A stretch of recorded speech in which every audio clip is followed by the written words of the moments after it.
All right. Okay, All man. right, all right, all We're right. back. Episode Finally. 11? Hey, and look, things are back to normal now. We're not going back to any craziness. All right? And I'm sorry, but life happens, and I know you know. I know you know the deal. Regular cast. Regular cast time. Regular show.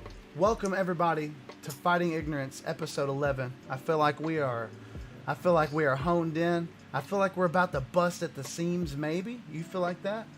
Yeah, well, we've had like 2 weeks of no regular podcast. I know. It's been. And so much has happened. Oh my God! It's insane. It's So insane. much is going on. Of course, everybody knows what's going on. But Everybody God. knows all the craziness, all the wild stuff. Oh, like Those that don't know, I'm Alex. That's Tyler. And we're Yeah. on so many platforms right now. yes, we're on so many platforms, and we like look, and you know what? If you have the luxury of being able to watch us live or on YouTube, you can see right here. Look, we got your Facebook, we've got your YouTube and the Twitch, and that's what we're live on. But on podcast platforms, they're over here behind my computer, and you can't really see them, but I can name them. There's Spotify. We got Pandora.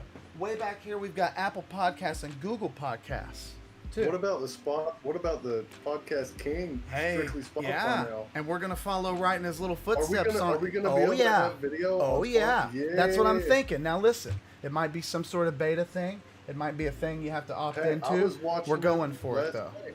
It was working. I was watching him on Spotify last night. Okay, like watching the video.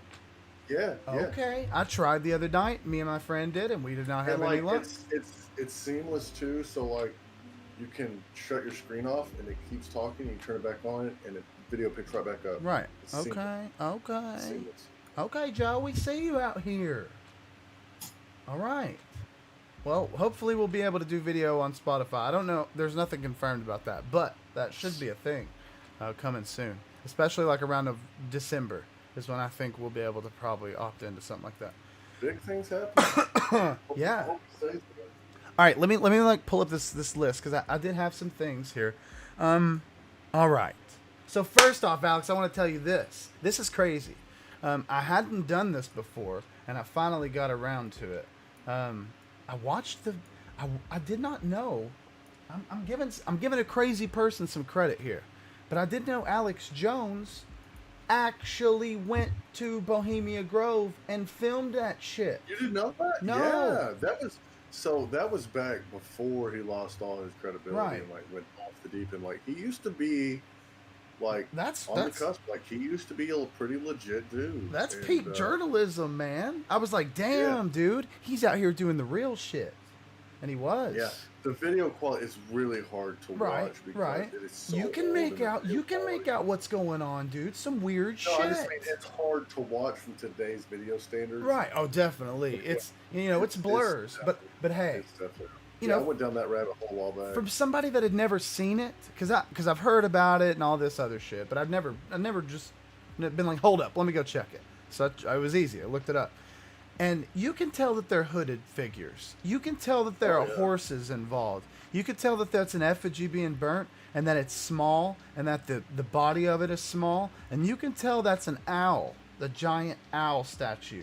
Weird and shit, there's man. pictures of that huge statue Right. too, where you can actually see in daylight, like the huge I've- statue. oh, And I that's see what you're just saying. that's just the first night, the first thing that kicks off a week-long event. Weirdness, yeah. And then like verified And there's people different being there. levels to it. Ver- so like like all ver- the people he's sitting with are like new initiates. Right. You know what I mean? And like there's all these different Like levels tiers. that are matched. Like on its surface, it's just this. It's the Bohemian Club, which if y'all don't know what that is, like actors and writers. Sounds like and stuff Scientology. that. That's what it sounds like. And well, it's just them, and they wait all year they practice and set up this running show. Right. That show for that Like a little ceremony. show, but there's so many people that say that like they're actually like doing actual ritual during that, or like behind the scenes, like so the big conspiracy is like they're actually sacrificing someone during Right. that time behind the scenes. And I did all hear that the shit. journalism in Alex Jones where he was like, He was like, "It may or may not be a child. We don't know." I was like, come on, man, shut up, dude. Even you can't tell that, but man, it's a chilling thing to watch. Anything that you shroud in mystery like that, you're opening yourself up to the skepticism. Right, and just justified too. There's so many supernatural elements they throw in. Like, you've got the oldest trees known to man in that grove. Right. You know Yeah. what I mean? Yes. It's just, and it's this grove, and around this, and you got all these big people coming right. in. Verified. Even there when Alex Jones was there, they're verified as of like being there. And I don't want to like name anybody, but one of the Bushes, one of them, they were there. I can't remember. Key players from around the world. Yeah, I can't remember who. And then the whole thing is like throwing away our consciousness. Yeah, and they say it, and that's audible. What is it? Killing conscience? Is that what? Or killing something? The death of something? Death of conscience? The death of. I don't. What was the name of it? It was a lot to take in, dude. I listened to the whole thing, like the whole. It was probably like 28 minutes or something like that. Oh God, it was weird, dude. I was just sitting here like, what the fuck is this? I was glued. I don't know. Thought it was odd. Okay, so I watched the cremation of care. The cremation of care. Dull care. Dull care. Yes. Yeah. Fucking wild. Weird and it's like shit. Every year you cast us off, but we come back. Right. And your day life, saying dull care. Your week-long thing starts off with like, we have to get rid of our worldly cares and our consciences, right, and all this, so we can do what we're doing for a week. Is like, well, right. what are you doing? You would have to throw away. We're doing some morally, like, upfront shit. That's some weird shit, dude. Okay, so I watched that. Then there's something that you wanted to mention that was like a crazy thing. I want to kind of get some crazy stuff out here. This is pretty. Bohemia Grove. Sorry, Bohemia Grove is the name of what we were just talking about. Go check that out. Alex Jones did some great journalism on that forever ago. Bohemian Club, Bohemian Grove. Right. You have to. You'll see it. Mm-hmm. It's impossible not to. Go ahead. So, I'm in college, and college courses are starting back again. And I was reflecting on my last year, and I'm going for social work, which of course is a pretty liberal field to begin with, even though it's got its roots in conservatism. But anyway. Right. So I realized when I was reading my texts last year that like there is a hard left-leaning bias in the textbooks. Okay. And I don't know how I stumbled upon it, but it's called, so anytime you get in an internet argument with someone or anything like that, what do we like to do? We like sources, we like facts, right? Right. And if they're peer reviewed, that's a plus. Cream de la creme. Right. Right. So peer reviewed articles and publications that are put into journals and stuff like that. So if you go to Google Scholar, that's all it's going to bring up. You can be like, I want it to be peer reviewed, I want it to be published.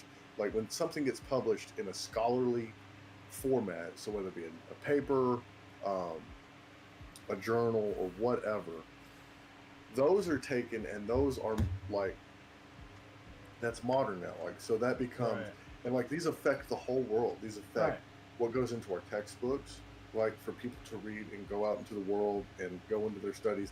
This affects law, okay? Because you have a court case and you have an expert come in and they can cite studies. Right. Okay, like these are really important for the advancement of our culture, of our government, of literally everything.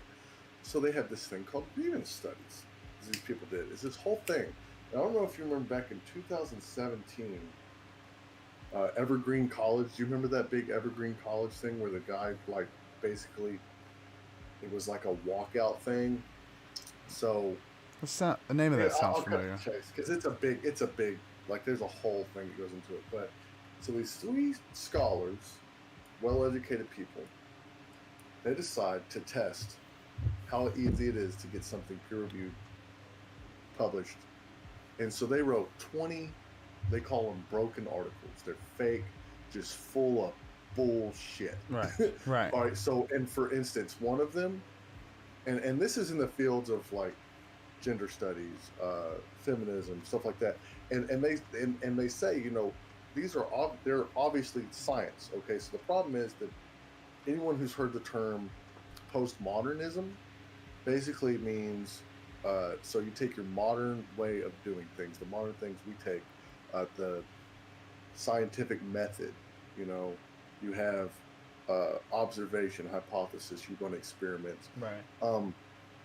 So these postmoderns come out and say, well, the whole system is flawed, you know, and we're going to publish papers in there off pure conjecture, off pure like science itself is racist and things like that. So there's no way of proving it in fact. Right. So you have all these publications not based Like and rooted philosophy in fact. as fact, Right. basically. Right, or sociology. Like there's all these things, these soft sciences, and even so that like they're not being held to the standard.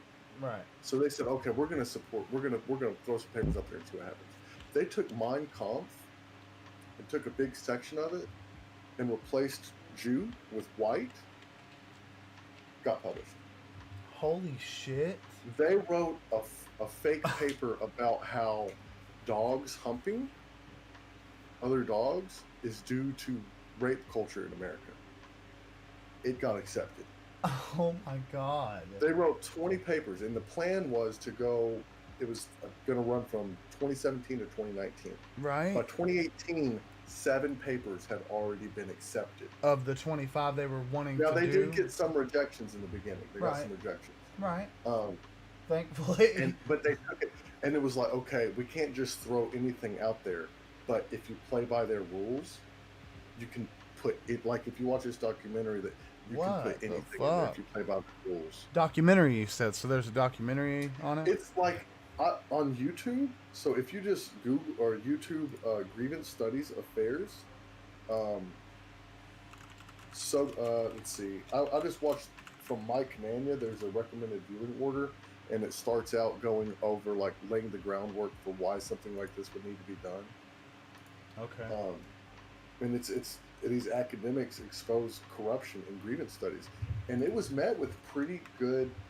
Wow. Like there were a lot of scholars because people are scared, man. They talk about that silent majority. Right. Like it's real, man, because people are so scared to speak out, especially in our colleges where everything starts. So like back in 2017, there was this guy, he's been on Joe Rogan multiple times, where like he's super freaking liberal, like super liberal, like on race relations and all this stuff, but he's white.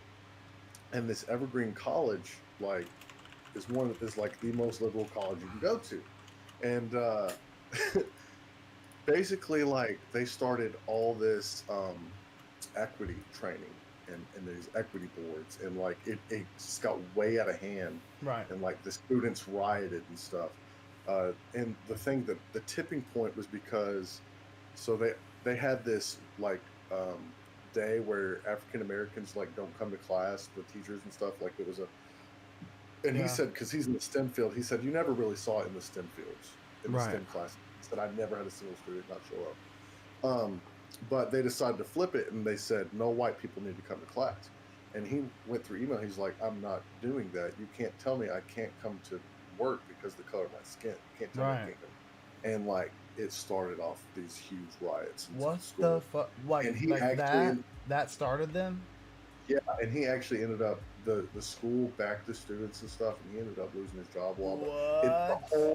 It's crazy. What is his name? Is Mike Nana? Is that the guy you're talking about? No. That's just the guy who collected.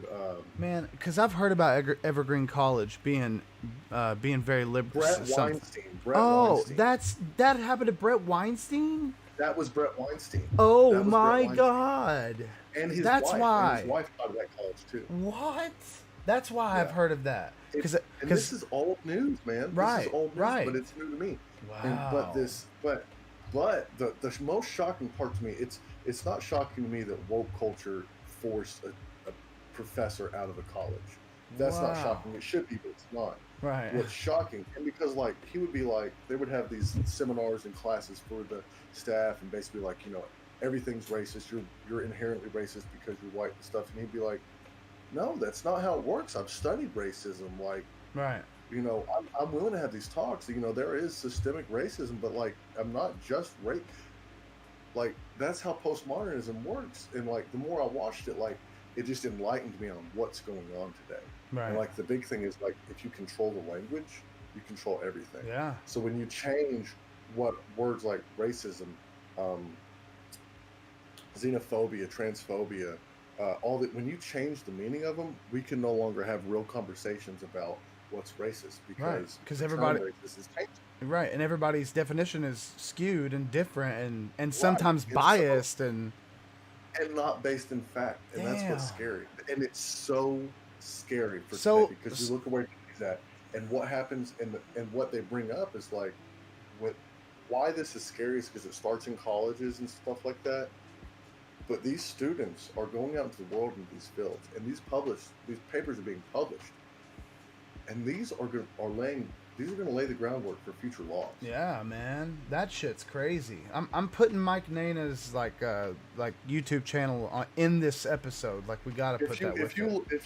If you search grievance studies affair, the second one is recommended viewing order, the grievance studies affair, and the first three videos are like 30 minutes each, and it's all about the Brett Weinstein incident. Yeah. But they're being interviewed by the people who did the grievance studies, and Right. it goes on down and through doing the grievance studies and stuff like that. It blew my mind. That's crazy, It blew dude. my freaking I love mind. Brett Weinstein. I've watched like most of his Rogan podcast. I've love seen him him. on there, but I didn't know who he Oh, was. dude, he has such great ideas, and him and Jordan Peterson, they disagree on a lot, but they're great friends, and they hearing them hash stuff out, man, it's so awesome. It's so awesome hearing them really have a back and forth. And honestly, some of the Joe Rogan podcasts with Brett Weinstein and Jordan Peterson are my favorites. Seriously, I'll I have to swear. check him out. I'll have to check him out because that's how I got into Peterson. Dude, that's was crazy. like- They're both victims of compelled speech. They're both victims Yes. of it. That's Yep. insane. I knew Jordan, Jordan's story about that, and I was compelled to listen to him just because of why he was silenced.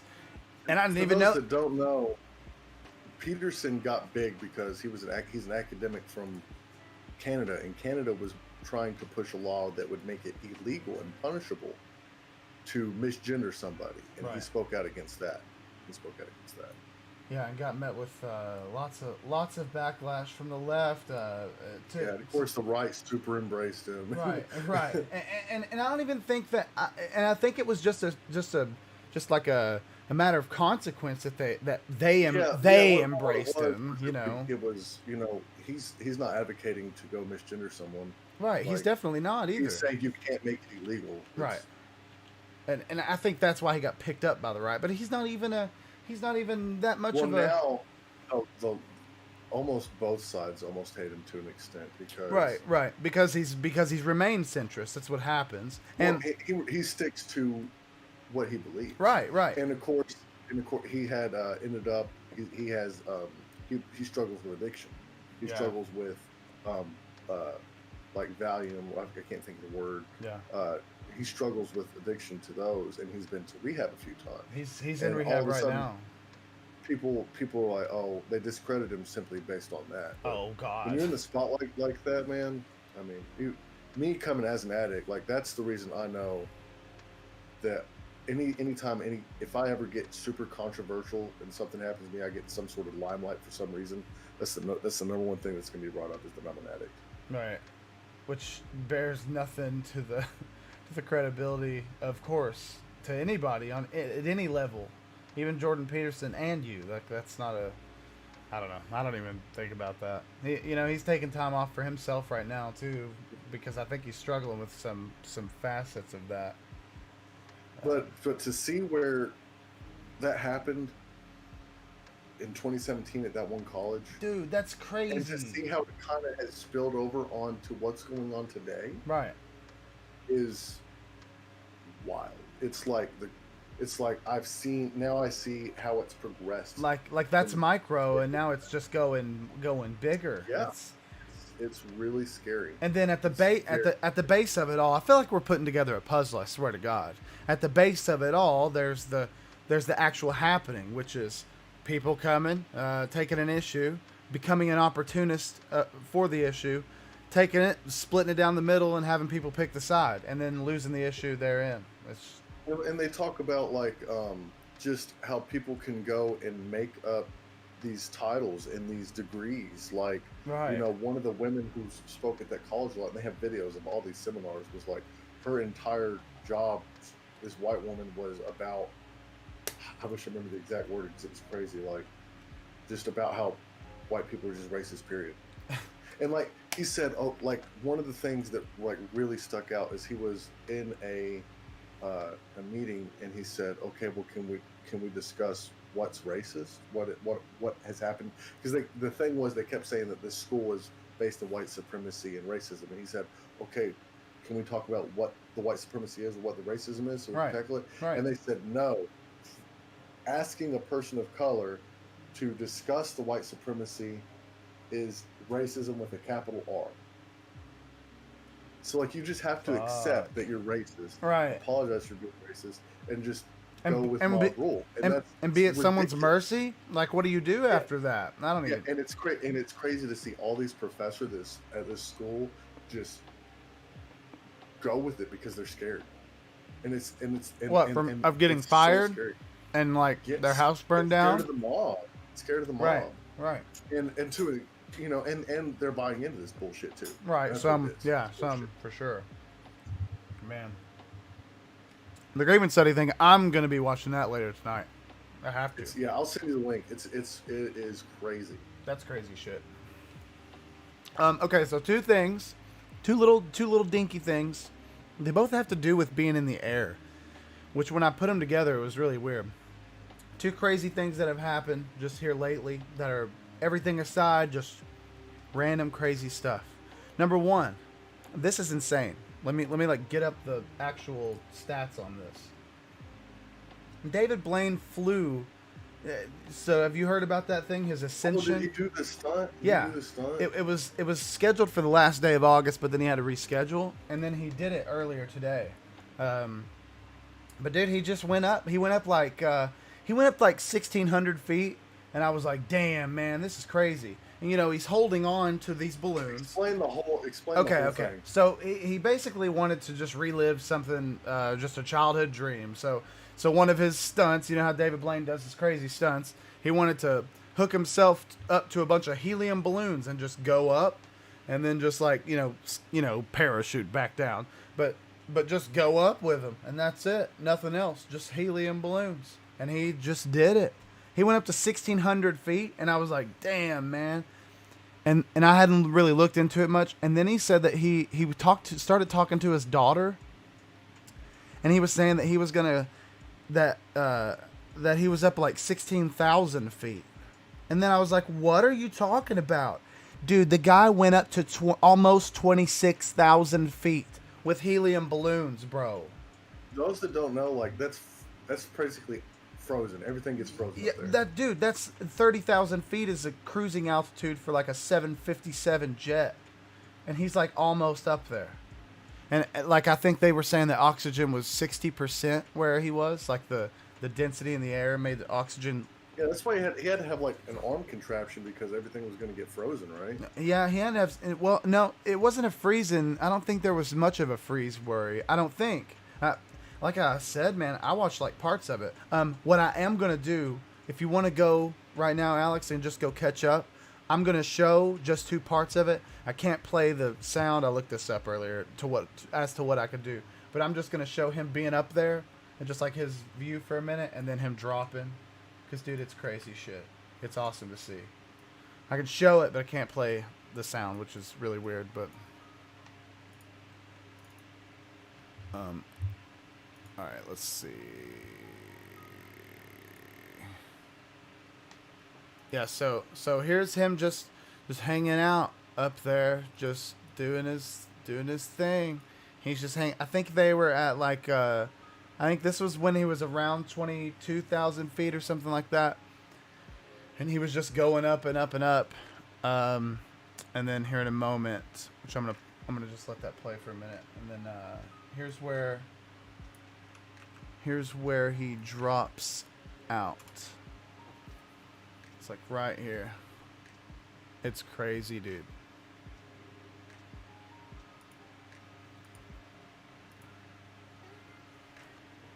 Drops like in just a second, any second. He had to the guy on the ground was saying like, man, I would have just left that. He was like untangling something or something there, and then he just dips out any second now. Thought I had it pretty close to the time that he did it. I don't want to move it, man. It's any second. He gets like a few breaths of air, and then he pulls the thing out, and then it's go time. I think that was it.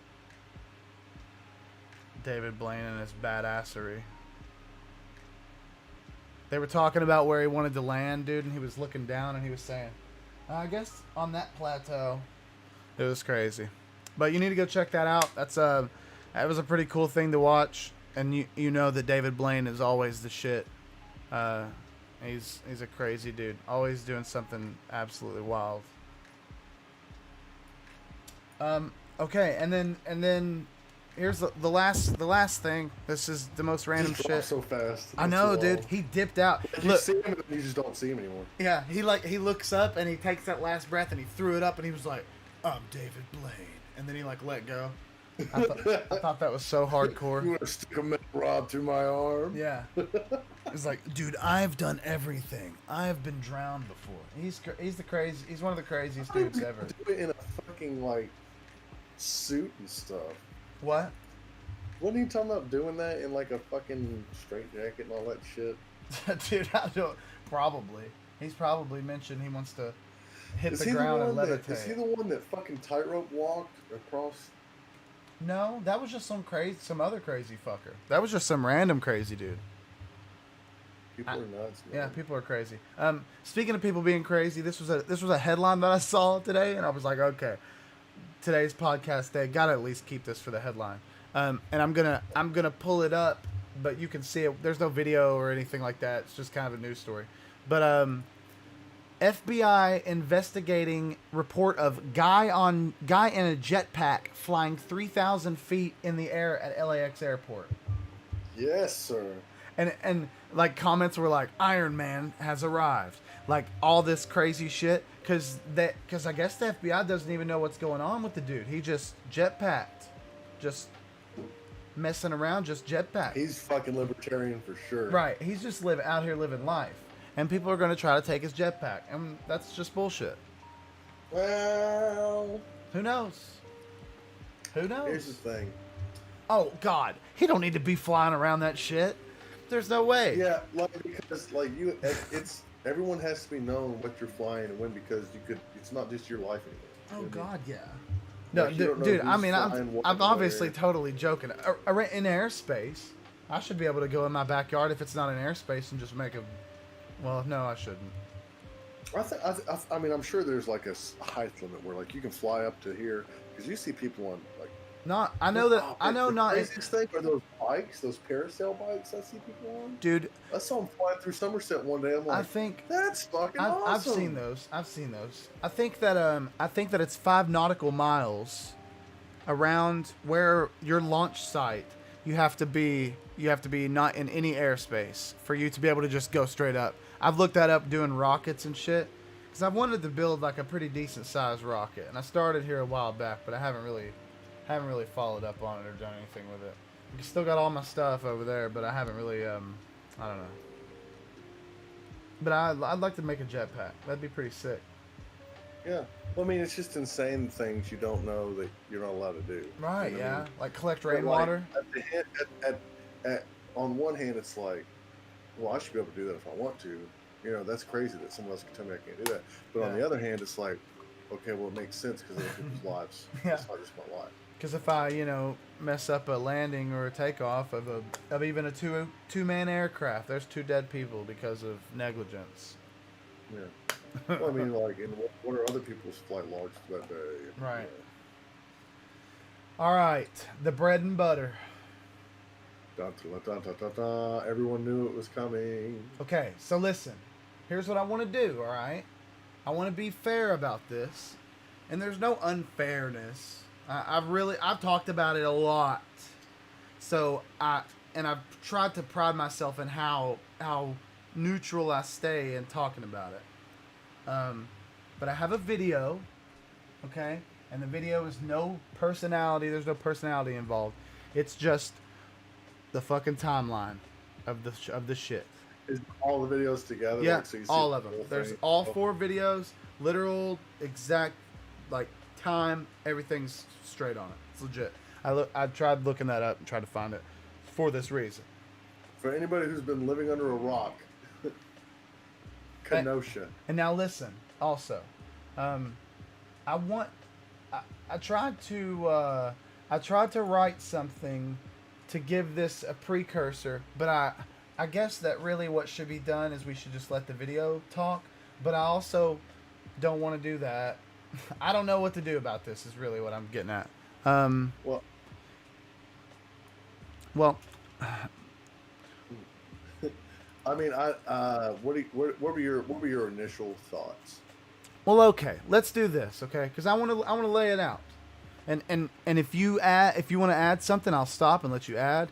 And if you want to catch me in something, which I think I've got it down explained pretty decently well without. Me and Nat, we have not discussed our feelings on the matter at No, all. about no. this. We've been saving it for the podcast. Okay, now listen. So here's the rundown and the spiel. And I'm just giving it from the incident. I'm not giving any precursor as to why he was there. Blah blah blah blah blah. Blah. Okay, but The facts. here's just straight up what we're going to talk.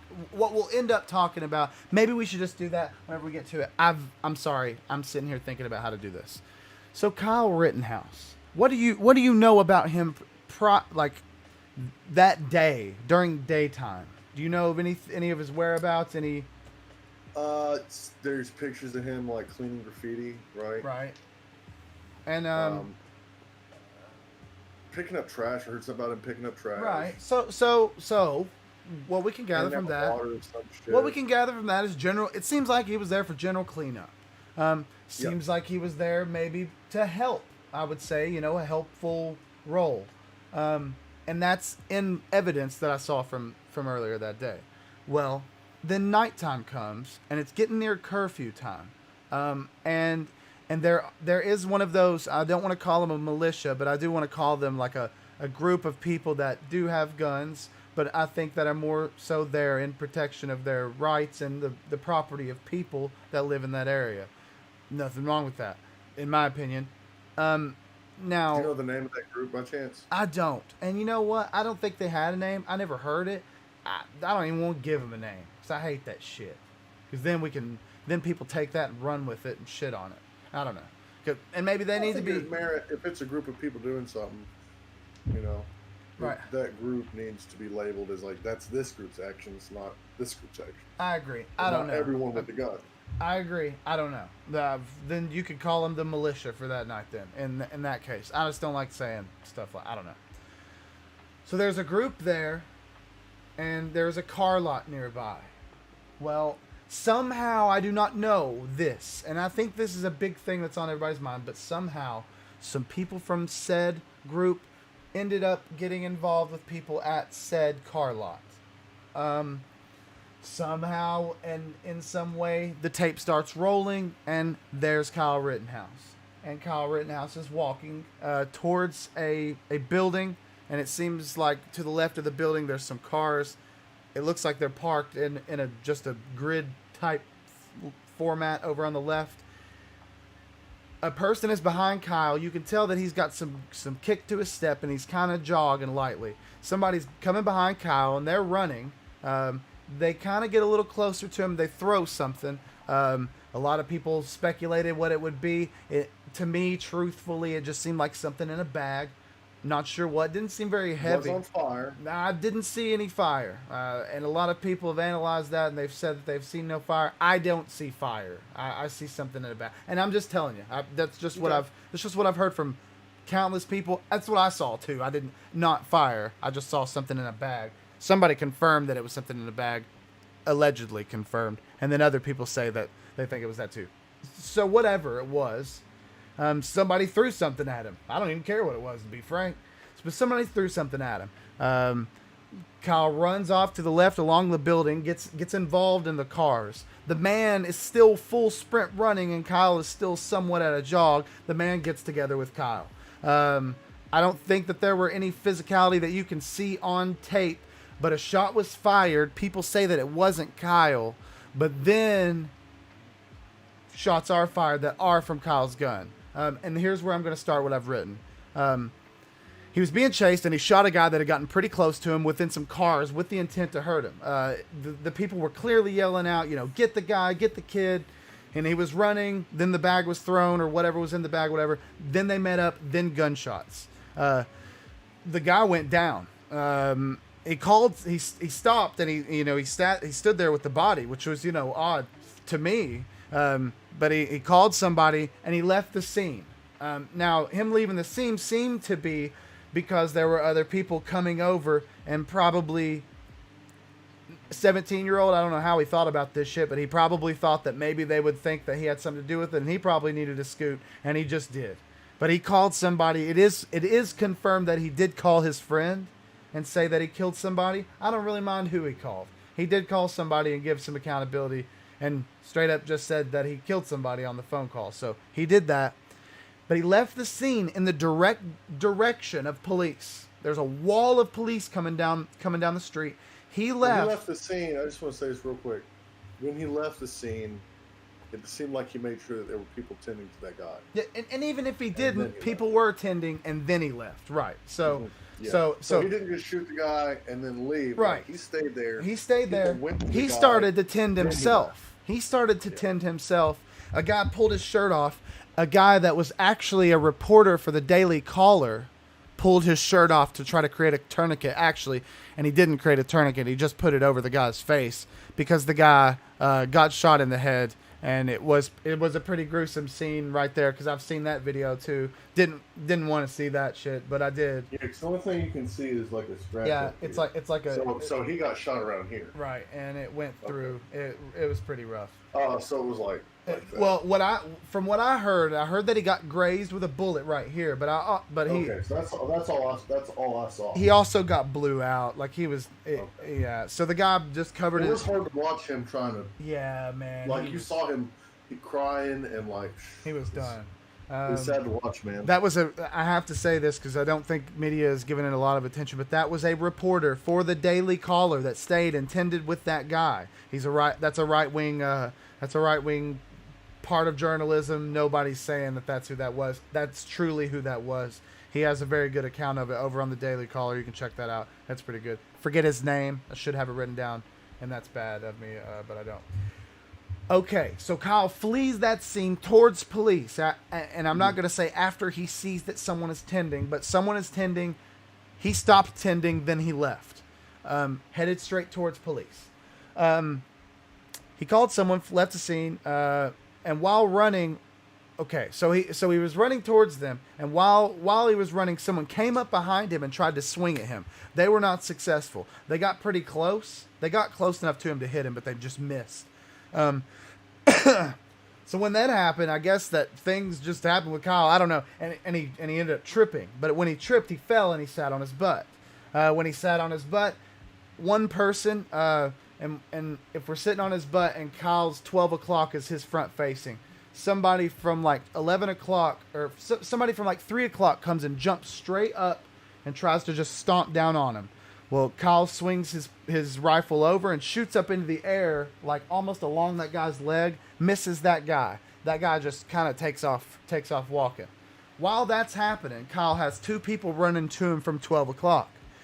And one is in front of him, and he's kind of off to the left a little bit, maybe at 11 o'clock. And he's got a skateboard, and there's a guy behind him. Can't really see what weapon he's got. But he's got something in his hand, who knows. So Kyle misses this guy. This guy runs off. Skateboard guy comes up, and Kyle aims at him, doesn't do anything. He doesn't really, it's kind of split-second reaction. The guy swings the skateboard and hits Kyle. When he hits Kyle kind of like, it's kind of like the skateboard kind of, I feel like, landed between Kyle's jaw and his shoulder. It hit Kyle. Kyle shoots the guy straight in the chest. He hit him. The guy collapses. That's it with that guy. Within that guy collapsing, there's probably 5 seconds from that guy collapsing to the next shot. Within that 5 seconds, Kyle has enough time to turn and aim at another guy that's coming up towards him that has hesitated in his commitment to hit Kyle with whatever object he's got in his hand, because I can't tell. And people were like, that's a handgun. But they see that later in pictures. You can't tell what it is. But it ends up actually being a handgun. So he goes up to swing at Kyle, but he stops for a second. Kyle aims at him for 3 seconds. You can count it yourself. 3 seconds. But then when that guy continues to commit with the swing, Kyle then shoots the guy's arm, blows his arm out, and there's that. So after that, no further shots. The guy that got shot in the arm turns around, walks off, and that's where video ends. I'm going to listen. Hold on. I've seen other video. Okay, go ahead. Before you start on anything, any remarks that you have, I'm gonna just play the video. I'm not gonna stop it or talk about it. Myself and watch on the Twitter. Okay. All right. Well, shit. I was meaning that you could talk while Alex, but if you want to watch that, it's totally understandable. I'm totally fine. Let's get it here. Where is it at? There she is. Blam, boom. All right, I am going to just say that this is flagged by YouTube as inappropriate or offensive to some audiences. I feel like I should just say that. I don't know. So there's that. Here it is. Okay. Graphic content coming your way. Yes, for sure. And listen, the beginning of this is like some pictures. I don't know. There's the guy getting shot. There's the guy with the arm and the handgun. This is an interview right here. If you would like to watch this stuff, I'm going to actually mute the lo-fi. Hold on. Okay, so this is actually an interview. I think that it's actually, the interview is ran by rioters. You can kind of tell with the demeanor of the speech that's involved here. But this is a good interview to listen to kind of try to get the demeanor of Kyle Rittenhouse whenever he came there that night.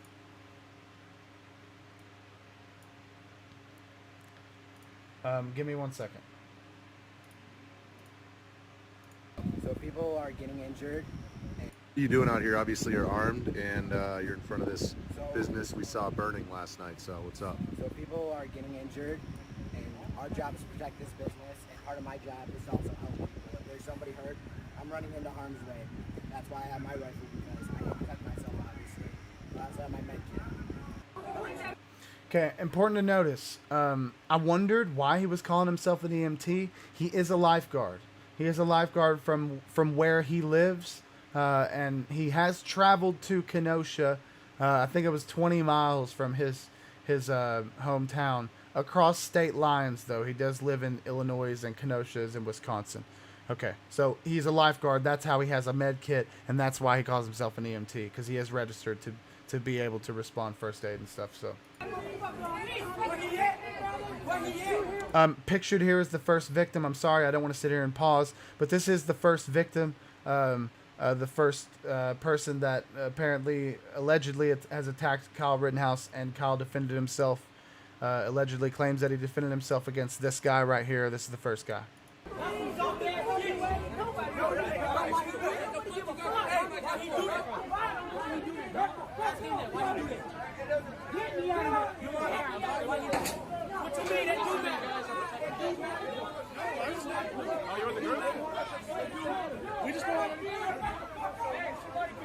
This is a nearby gas station. Lots of commotion.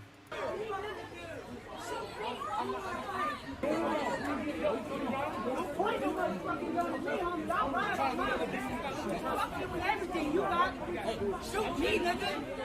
Shoot me, nigga. Bust on me, nigga, for real. So I think that the depiction of that was to show that he was clearly antagonizing the group that Kyle was a part of previous to these shootings. This apparently was moments thereafter. People say that there wasn't a lot of time that passed between the filming of that video you just saw and this one. This is the building that I spoke of, the car dealership. The car's parked in a grid format to the left. And I'm just going to let this play out. Yeah, that's Antifa, man. Oh, we got a gun, baby. Oh, they shoot. Brought in the And now it's all of them synchronized. those All are gunshots views. down there. Uh-oh. Get back. Uh-oh. And Lakota. Shot him, man. Pictured here in the top right, I've got my mouse scroll pointer shit. You can see it. That's Kyle standing right there. You'll see him get his phone out and call police. You'll also see that Daily Caller journalist pull his shirt off to cover up the guy's head. Shot him. Shot him, man. He laid him out. He laid him out, you guys. He laid him out.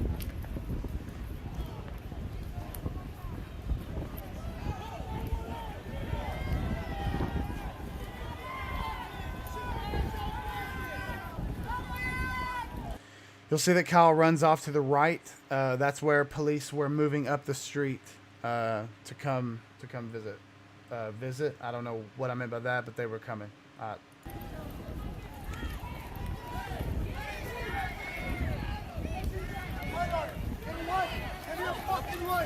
I'm gonna cover up this top right one. I think that it was about to play it.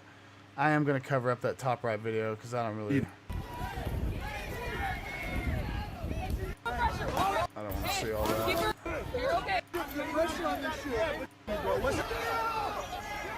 Okay, so here's the second incident where Kyle falls and the two victims, one gets shot in the chest and one gets shot in the arm. This is where that happens. Hey, I'm going to refresh my shit.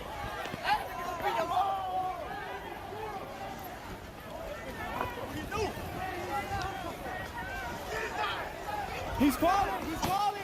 He's calling! He's calling!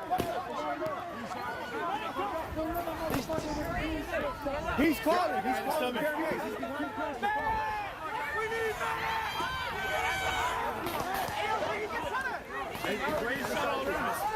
Those shots are not Kyle. I'm sorry that I messed that up again. These shots here are not Kyle. Kyle fires no more shots.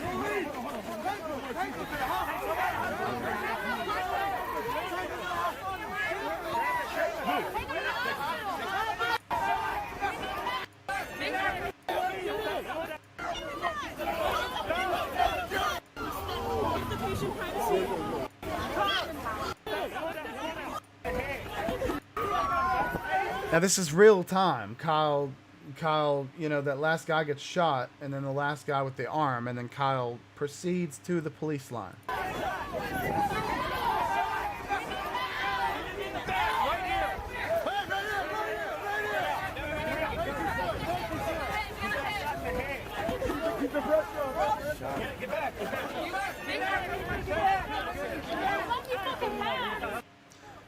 This bottom left is Kyle walking here. These others are views from the victims.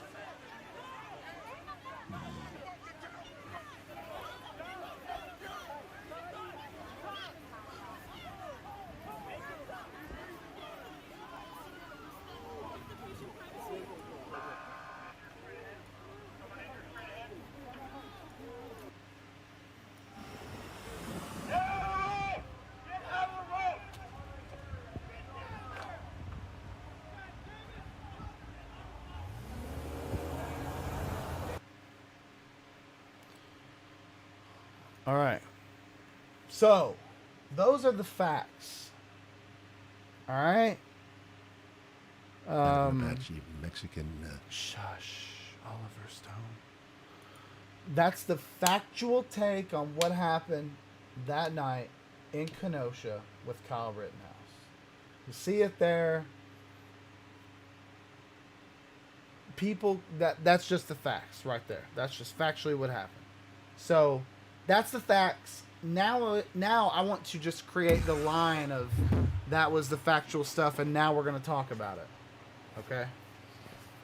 That's the facts. That's factually what happened. All right. So what do you think? I want to hear what you think first. I've had a lot of time to talk about this with people. I've talked about it with a lot. So There's so many things about this one incident that have been brought up. So there's just a lot of levels to it. So there's the gun law, Right. So I'm not exactly. Hey, sure. let me do So this. they Let me talk- let me throw you my bullet points because I've tried to collect all those facets of all the crazy shit involved and try to kind of just bang it out. My friend asked me the other day, he said, well, what do you think about it? I said, hold on, let me pull up what I've written here. And I got these bullet points out. And I was like, there you go. He was like, well, fuck, okay. Okay. I think Kyle acted in self-defense. Number one. I think Kyle had no business being there for multiple reasons. Many reasons. There's a lot of reasons to that for me. I think Kyle should probably receive a possession charge. I think that the gun owner should possibly receive a reckless endangerment charge, depending on the route that Kyle got that gun. And then lastly, I don't think that Kyle went there to try to hunt people. I don't think he went there with bad intentions. I think that Kyle was somebody, and I can relate to this a little bit. Somebody that wants to just be heard and make a change and do something, you know? But I don't think he had somebody to reel him in to the fact that these people will try to kill you, bro. For real. I don't think many people thought that they would. I'll tell you now, I didn't really. I know they're capable of killing themselves because that's what stupid groups do. They kill themselves within each other. That's just what they do. Infighting with all unorganized groups is the first downfall. So I knew they kill each other. Didn't know they'd actually... Dude, there are men that night that wanted to kill somebody in the name of America or their version thereof. And that's fucked. Literally. And then a kid just so happened to defend himself against that. And damn, what a mess. I feel like he didn't have a parent or guardian to reel him in to the realism that's involved in carrying that gun and going to the place that he was going. And I blame him for it somewhat, but there's an adult somewhere that also needs to answer for this. Needs to be held accountable with this too, man. He's 17 and he's just a minor. I don't know. There's that. So I'll send you this just if you want to look at them, just so you can touch on each one or whatever you want to do. You can spill it out however you want, but I'm gonna send this to you on Facebook. So I've seen a lot of different information about what the gun laws actually are. So if it was illegal for him to cross state lines with his gun, he needs to be charged with it. If it was illegal for him to be carrying at that time, he needs to be charged for it. He could have very well owned. That could be his gun. I'm not sure. We can't own it. Why not? He's not 18. You got to be 18 to purchase and register a long rifle to your name. Okay. Like take Kentucky law though, you can gift someone a minor a gun. Right. But In Kentucky. I'm not familiar with Illinois or Wisconsin. and you can do that. But they still can't go brandish it without the registered Right. owner of it around. Right. Or it's brandishing. Okay, so if I go buy my son a gun, it's still my gun, but is that what you're saying? I'm not. Right. Okay. So as far as whether or not he needed to be there, like I know one of the big things I've seen is Trevor Noah said, no one drives 20 minutes or 30 minutes across to protect businesses.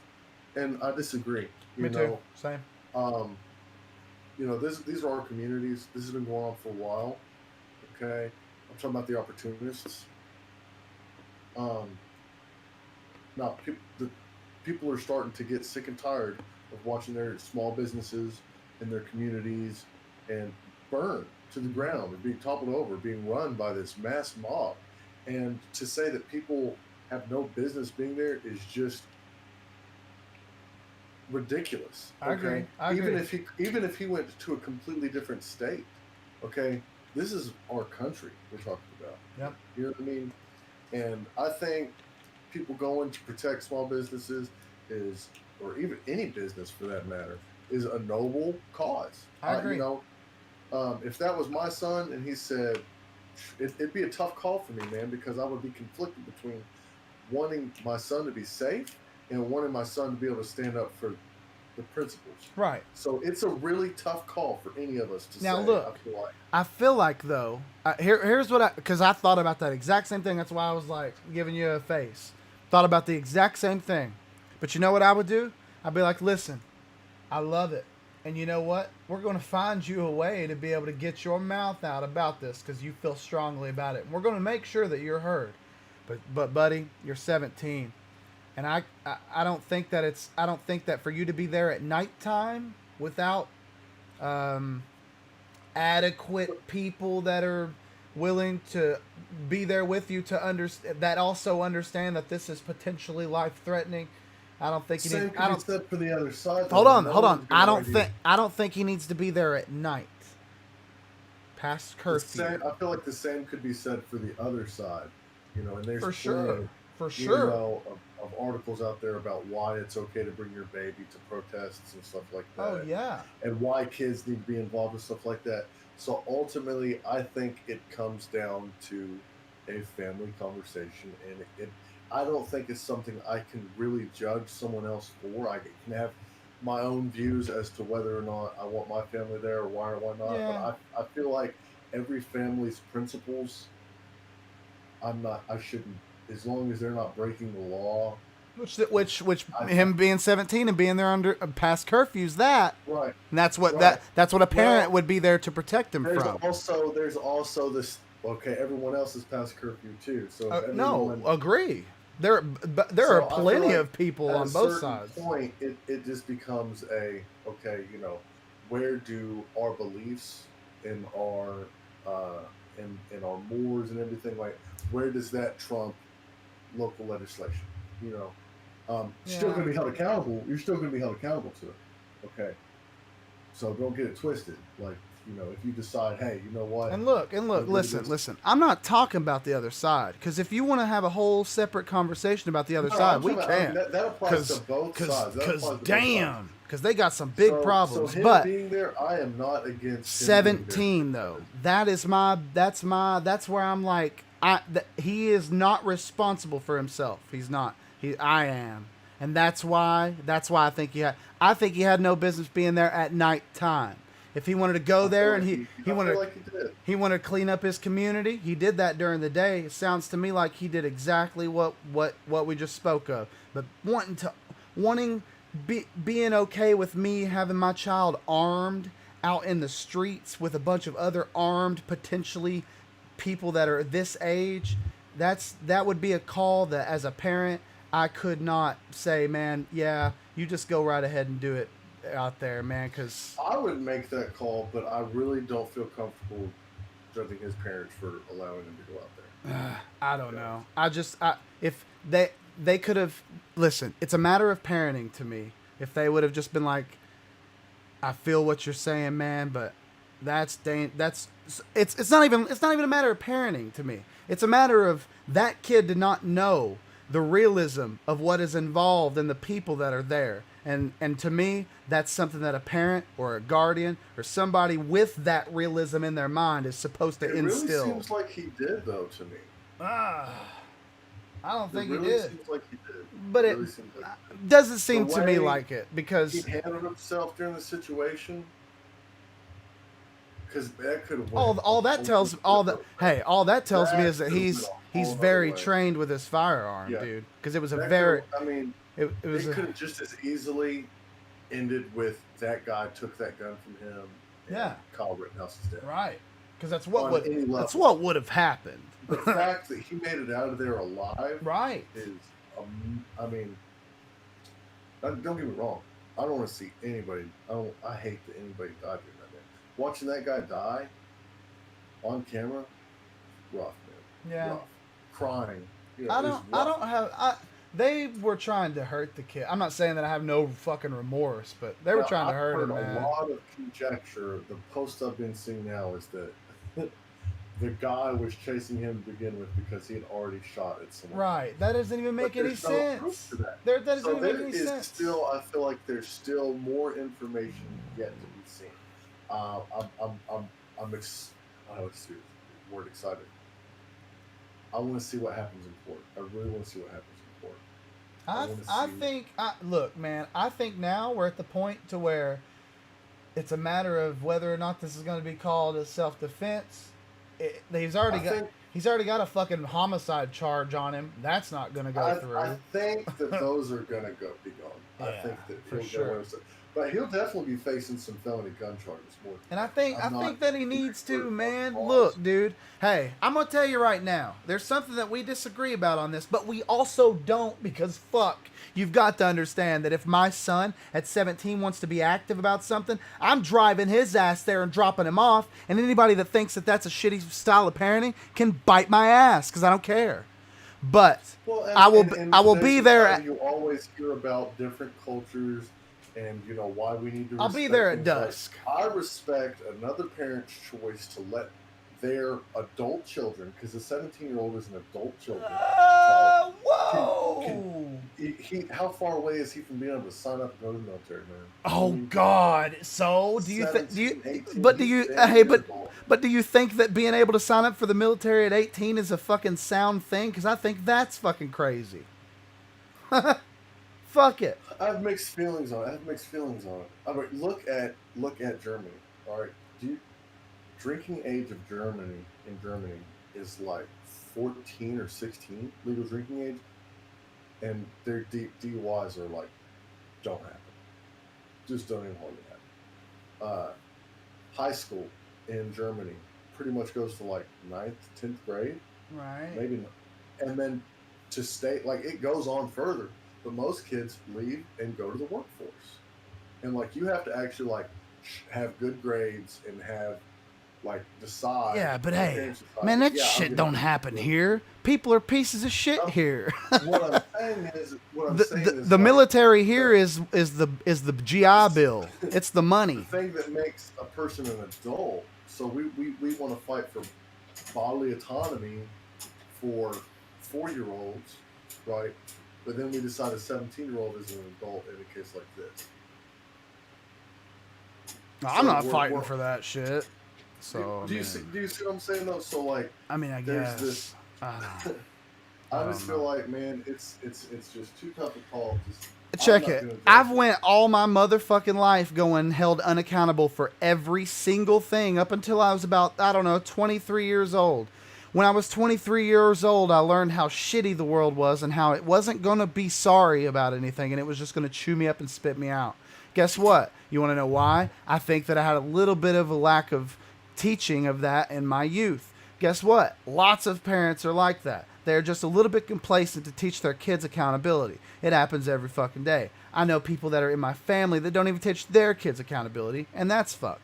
But nobody's taught this kid accountability, but he's been raised and vested in an environment that is involved in emergency services, and you can see it on his face. That kid wants to help. And- He wants to be there. Listen to me. He wants to help, and he wants to be there. He's just like me. He's just like me when I was his age. I was like, you know what, dude?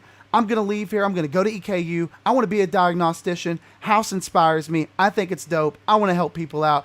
I figured out that people are shit whenever I tried to help somebody and they tried making something up about me.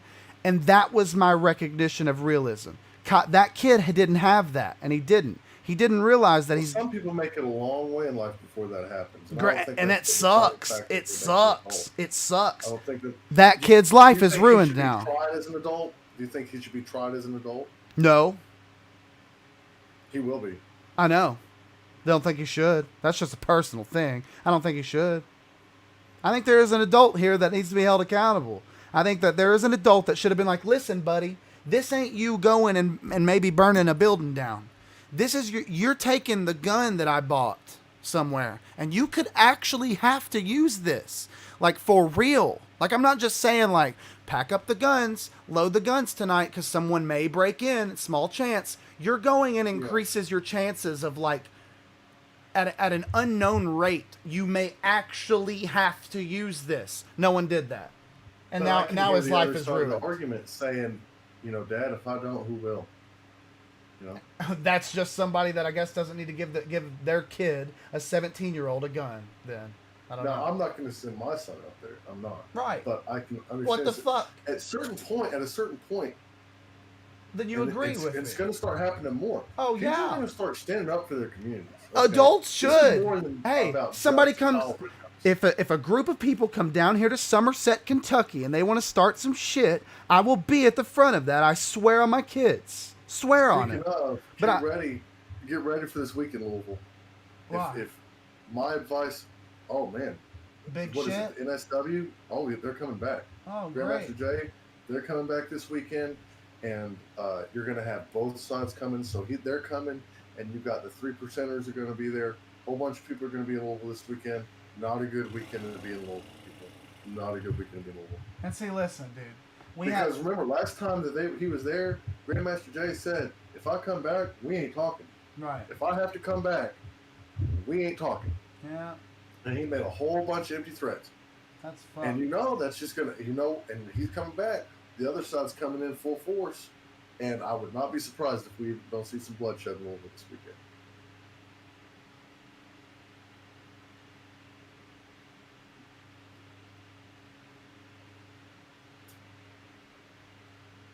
And I don't see. Hey, It's listen, scary, man. listen. Because I don't see an end in sight for all this shit, man. I don't see an end in sight. Kyle needed to be vested. He needed to be vetted. He needs somebody to grab him by his shoulders and be like, "I love you so much, dude.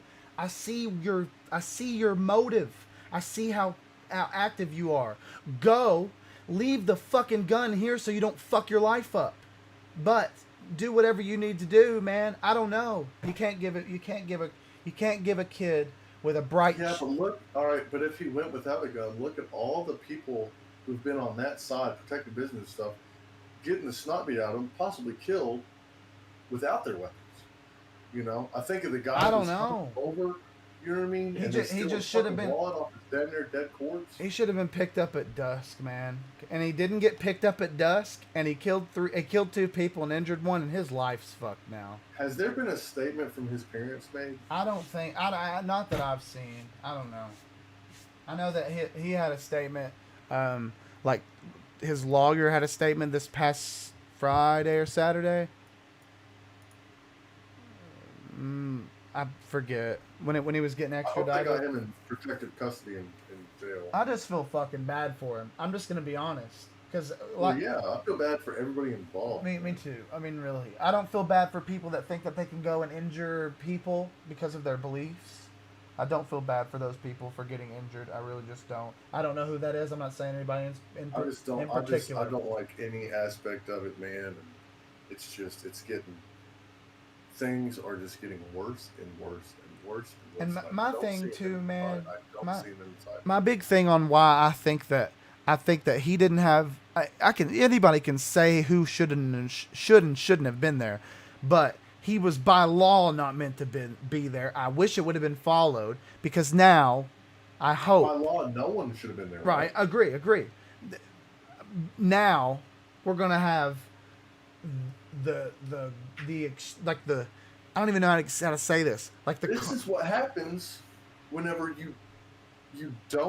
whenever you make these curfews and stuff and then don't enforce them. This is what happens whenever you make empty threats as a government.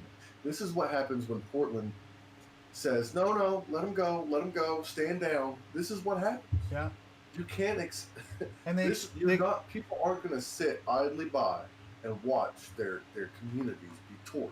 Right. It's not going to happen. And that happened in another place. So I feel like a little bit of the decent extremists from both sides showed up and made their face at the front of it. I'm not talking about Kyle, because I don't think that he did that. I really don't.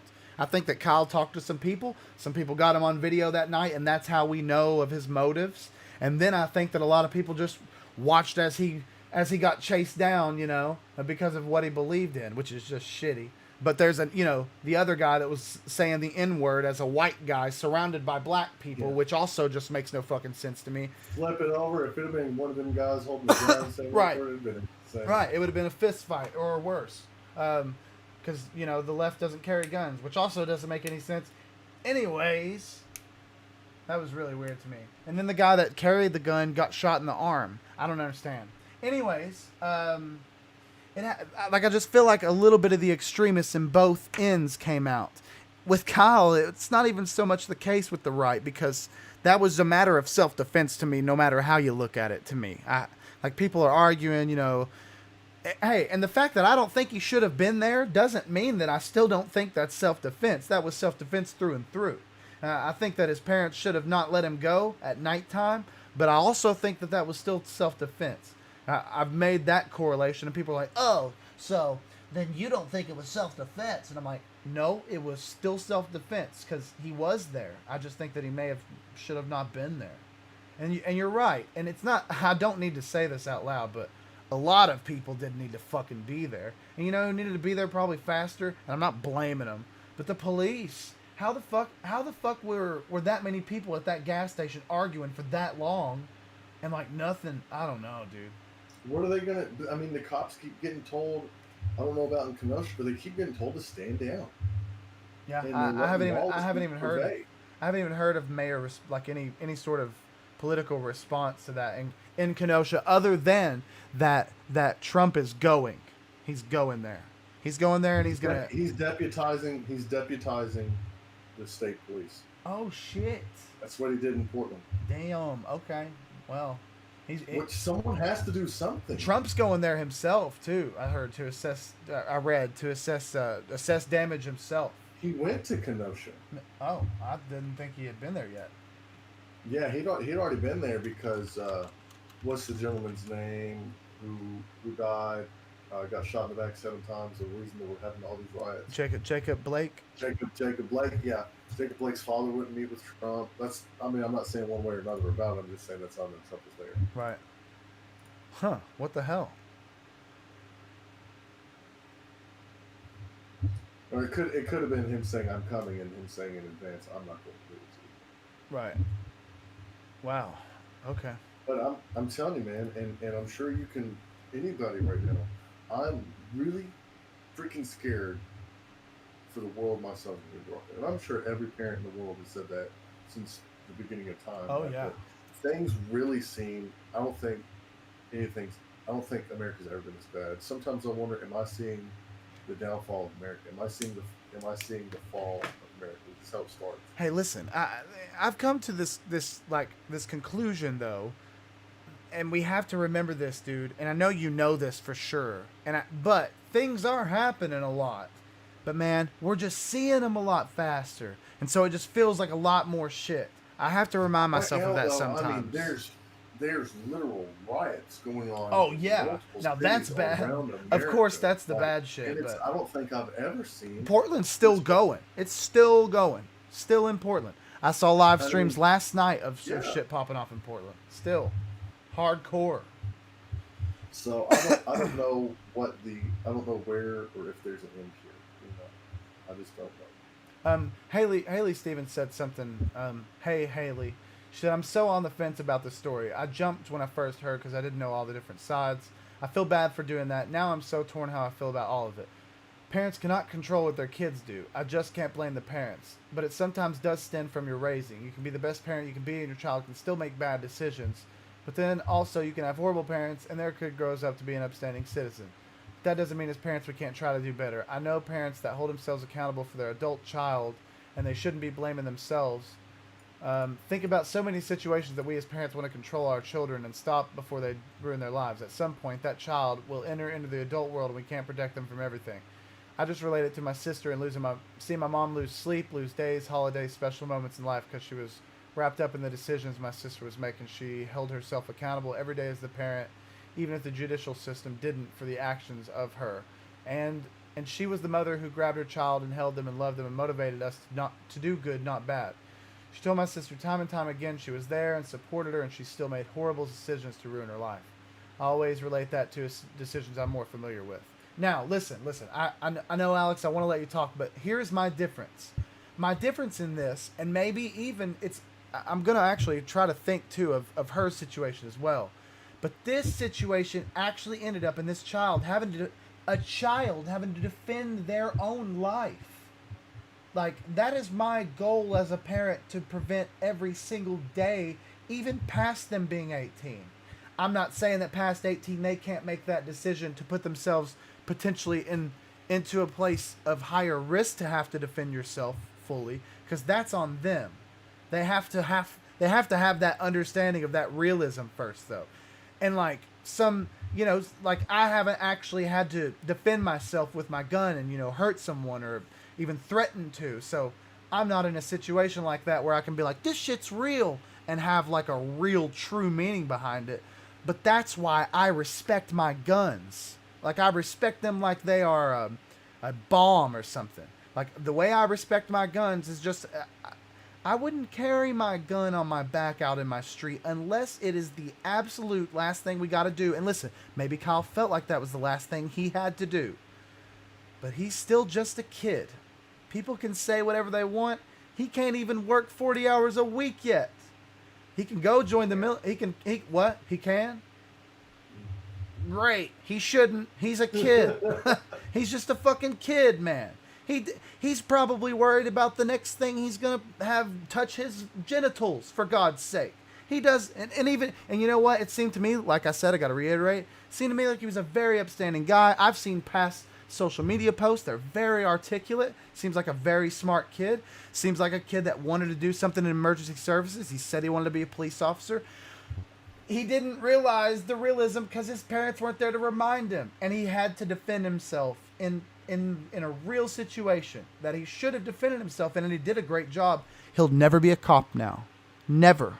He'll never be one because he made the decision to put himself in a situation that he could potentially have to defend his life, and his parents weren't there to remind him that that's a really adult thing to want to do. That's that. This is what I'm scared of the most. Is just like we were talking earlier about the periodicals and articles and stuff going to shape law. We're going to see, I think what we're going to start seeing is the judicial system, excuse me, bless me, caving. I think we're going to see, instead of seeing court cases based on the merit of the case, I think we're going to start seeing emotional cases. So here's two things that can happen. The Rittenhouse case could go like you would see on a television drama, where all the laws are upheld and, the way a court case is supposed to go. Or they're going to just throw the book out. They're just...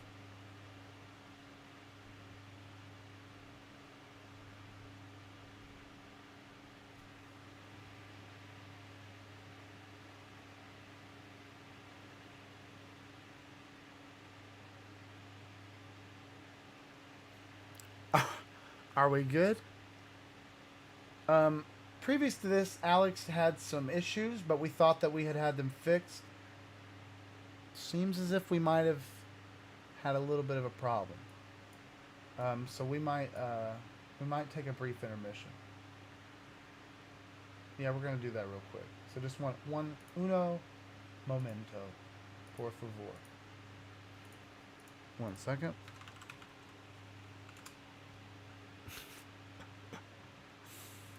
One second, and we'll be right back here with you. Okay? All right.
So I'm not exactly sure what exactly I was saying when we cut out. Yeah. Um, Discord actually messed up. It wasn't actually anything to do with us. So that was Discord's fault. Thanks, Discord. Ultimately, I think there's still some information. Oh yeah, we were talking about the court case. Mhm. So hopefully, I mean, I don't have a whole lot of faith in the judicial system as it is, but hopefully we don't start seeing the judicial branch of our government start doing the same thing that we see Portland doing and catering to the masses just to appease people. Right. But And you were saying that they'll either, you know, go by like Law and Order, or they'll throw the entire book at him. and we have a jury, so there's jury now that's going to be impossible to be impartial. Right. On cases. So look at, I was talking with someone about the Derek Chauvin case, and imagine, all right, so they charge him with murder too. Ain't gonna stick. Right. If it does, if they do run murder too, and a jury deliberates, think about it. Even if there's one person who says no and stands up and says this ain't right, they're also going to be thinking about, if I say no, there's going to be mass riots. Right. True. So are we going to see the judicial system fail to appease the masses? Are we going to see that? That right there. That's a very, very good question that I have not seen anybody say anything about. Is beyond all of this. Does it even matter if it was self-defense? Or does it not matter? I don't even know how to approach thinking about that. That's wild. I think, everything's right now on Facebook, whatever your social media platform of choice is, pure conjecture. Right. All right, for the most course. part. We have the videos, but we also are still missing a lot of information. Right. We're missing. Sadly, there's 2 people involved that we're not going to get to hear their sides. Right. And listen, going into this, whenever I had my first thoughts about it, that was a very important thing to me, because I didn't know. Listen, because I'll be frank, I saw their demeanor, and their demeanor only told me that, and I can't speak on everybody, but I did see the first victim's demeanor, and his demeanor told me that he probably wasn't very nice leading up to that. Not saying that it justifies anything that happened. What was going on that led to that in the gas station? Right, even that, exactly. What happened between the gas station and the shooting where he's chasing him? What happened in that instance? Right. So we are missing major chunks of information. Right. And listen. I want to be sure that everyone knows, in my heart at least, it's okay to talk about this stuff. It's not okay to be like, well, he did it. He did this for this reason. That's the not okay thing. This is what I don't like. I don't like the posts I see where people say, if property means more than lives and this kind of thing, like I'm allowed to be upset about police brutality, and I'm also allowed to be upset at the same time about the wrong response. Right. Yeah. Because I am. It's not that property means more than life or anything like that. It's that they both mean something. Right. I'm seeing all that. And another big thing, I know that one of them was taken down because they're fraudulent, but GoFundMe taking down the Rittenhouse GoFundMes? Yeah. What? Right. GoFundMe is notorious for that shit, so. That's the first I've seen something like that happen. Oh God, that's why you see So Caitlin Bennett out here doing Patreon, and then that gets shut off. And then... We're seeing, all right, so the court of public opinion, and it's not even the whole public, it's the loud portion. Right. It's just really scary. It's just like that person, it's like we saw the other day, man. So I won't give any names or any real places. So a local person to me and Adam, I don't know the person. She posted her opinion through a meme about Kyle Rittenhouse. Basically in saying she supported Rittenhouse. someone posted a big thing about her that she worked in this healthcare field, and there are people messaging the place that she works for, calling for her to be fired. And it's becoming ridiculous, man. And now listen, It's I want to ridiculous. say this out of my own accountability. I am guilty of doing something along those lines. I'll say this: what the guy said was racist. Okay, so there's that. I'm not saying that what I did was right, because that's what I'm actually saying is not the case. But I have certain standards now for people that are racist in my community. If they're in my community and they don't and they work as a means of production or something, I don't say anything. Call me a piece of shit. Society will take care of those people, I guess.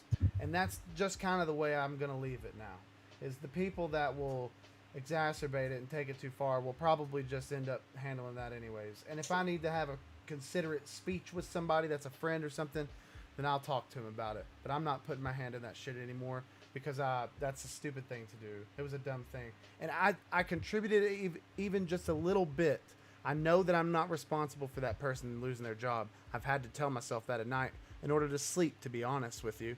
But I could have contributed, you know. And Well, it's shitty.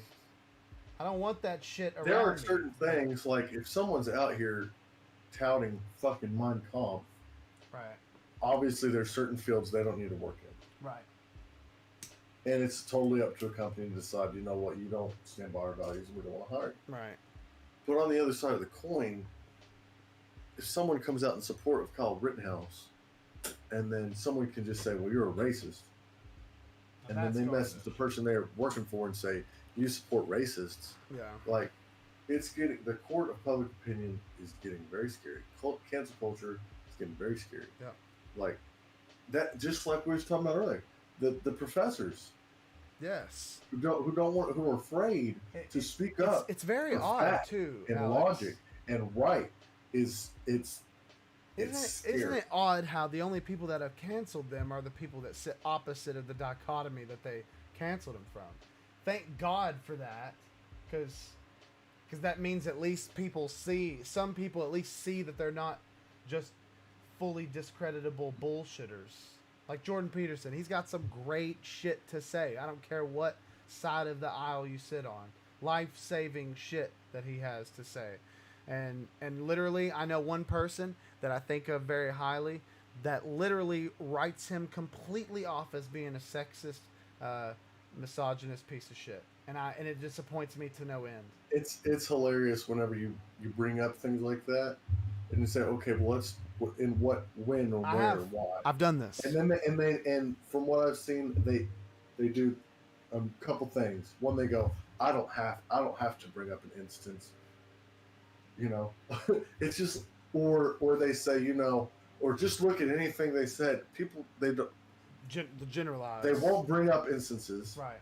Okay, and then they say things like, I see stuff like posts on Facebook and stuff like that where they talk about how it's wrong to debate instances and stuff like that because that's white privilege and like, oh, you know, they call everyone Ben Shapiro and playing devil's advocate with other people's lives and bullshit like that. It's trying to silence discussion. Right. Truly. It's trying to silence discussion and write it off. It's trying to examining the facts and looking at things as white supremacy, and it's fucking ridiculous. That's crazy. Well, as long as It's fucking ridiculous. Listen though, seriously, as long as people like us exist, and as long as people are willing to be just non-confrontational with what it's like those people, they don't want you to have discussions so that they can define the things in secrecy and then bring them to life upon certain people that they don't like. It literally happens. If we were a big podcast, we would probably be in danger of being deplatformed in many places. I agree. And I don't even know how. That's what's scary. Facebook's new terms of use. True. Did you see that new thing that popped up? I don't know everything about it, but it leads me to believe that Facebook is becoming more and more of a publisher. Well, yeah, and it's really weird how it came just before. I heard something about Australia, a new law in Australia, I'm gonna send you it because I took a screenshot of it when we got the notification. But dude, the funny thing is, and the fucking thing that people won't get through their heads, and it's right in front of them, is that Facebook has only ever been politicized against the left, though, and that's facts. That's facts. Literally, Cambridge Analytica the other day. So my point in saying that is not the left is good. It's don't act like Facebook is like against the right. They're kind of just against like freedom of thought. Period. They're against all of it. I've noticed more against the right. I'm not putting a fucking weight on it. They've done it to both. They've done it very much so equally. If you want to get down technically to it, they've done way more against the left than they have against the right, with Cambridge Analytica collecting all the data points, selling it to all these people, getting in trouble for it, not being held accountable for it. That's fucked. They literally are responsible for a decent percentage of the vote in 2016. Literally. I'm not making that up. You can go look this up. You have to see this. You haven't seen this documentary. I have to assume that you haven't. Because I'm going off seeing right-wing conservative figureheads constantly being threatened or being deplatformed. Hey, and guess what? And here lately, it's happening so frequently with them that they're almost using that as promotional shit for their channels, and it works because it's bullshit. I disagree with it on all fronts. That's if you aren't already listening to them, you're not going to know about it. Is the thing. I guess, but I mean, they share shit like hydroxychloroquine's the cure, so that's why they get lumped in with the shitholes. That's why that happens. It is. I mean, I'm not being biased. I'm pretty fucking right wing leaning about all the time. I'm just more critical of the right because I have to be, because that's the way I lean. That's just how the fuck it is lately, and people hate me for it. We just have to do that. We got to do it. Left's shitty too. I've been preaching for years about how the left's shit. So now I'm looking at myself. That's what's happening. Everybody hates it.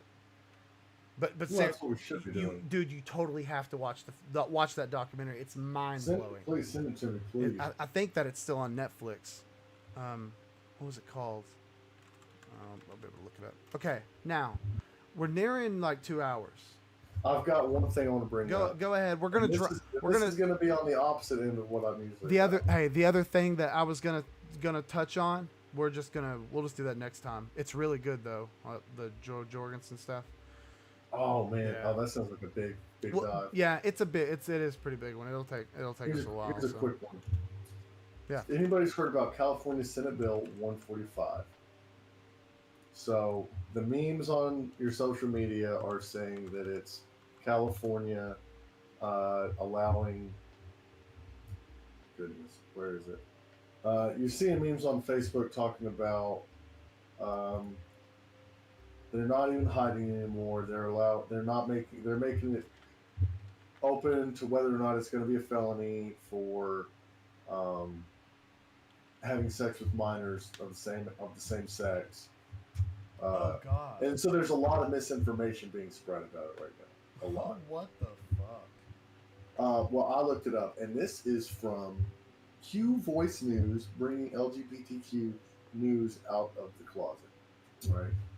So I figured let's not look at the right wing side of it. Let's look at its far left wing side of what it means. Seems like you. Take their word for it. Seems like you went pretty fucking far left. Not as far as I could. It says California Senate Bill 145 would fix homophobic sentencing laws. Okay. Discrimination in a sentencing law that has harmed LGBTQ youth related to California's sex offender registry is one step closer to being fixed. Senate Bill 145 passed both houses of the Senate legislature Monday evening and will be sent to Governor Gavin Newsom. So this is already passed the Senate floor. He has it up until the end of the month to veto the bill or not. SB 145, which is authored by Senator Scott Wiener from San Francisco, was introduced last year. Now the right-wing talking point is this is also the same person who made it a misdemeanor to knowingly have sex with someone and you have HIV Hey. pass it to them, and it's no longer a felony. Isn't Scott Weiner, and it's Weiner. He's a whiner, And sorry. now I've heard it said both ways, but what's funny, and I'm sorry I'm getting off on the side on this, but I've heard opposites of his constituency say Wiener. I swear to God, I'm not joking about that. Really? I thought So it was it's funny. Weiner? But was that the same guy that got caught texting like an underage girl? That's Anthony Weiner. Okay, sorry. Good difference to make because I didn't know.